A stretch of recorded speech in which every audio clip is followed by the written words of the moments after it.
રાજકોટના ફરિયાદી સાથે એક અઠવાડિયા પહેલાં 16,50,000ના સાયબર ફ્રોડની ફરિયાદ થયેલી.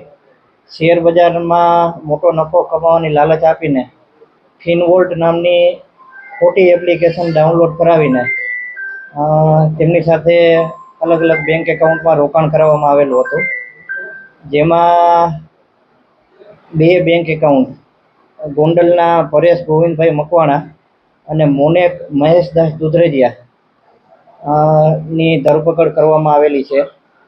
બંને ઈસમોએ પોતાના બેંક એકાઉન્ટમાં સાયબર ફ્રોડના નાણાં મેળવી પોતાનું કમિશન રાખીને સાયબર ફ્રોડ આચરવામાં મદદગારી કરેલી છે.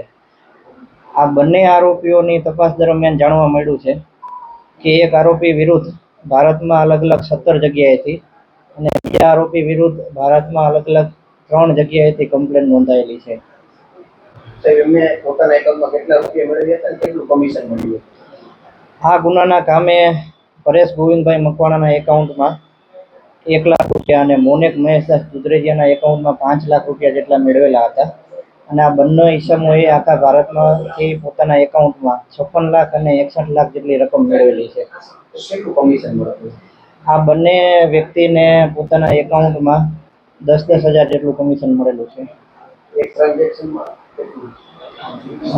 બંનેને પોતાનું બેંક એકાઉન્ટ ભાડે આપવા માટે 10,000નું કમિશન મળેલું છે. સર, બંને આરોપીઓની પૂછપરછમાં અન્ય કોઈ આરોપીના નામ નીકળ્યું છે કે કેમ, અને આરોપી બેંક એકાઉન્ટ ખોલાવ્યા બાદ તેમનું જે બેંક એકાઉન્ટ છે તેમની કીટ આપી દીધી હતી કે કઈ વસ્તુ? બંને આરોપીએ પોતાનું બેંક એકાઉન્ટ ખોલાવીને ગોંડલના એક મહિલા ધર્મિષ્ઠાબેન યાદવ કરીને જેનું નામ ખુલ્યું છે એમને પોતાની કીટ આપી દીધી હતી.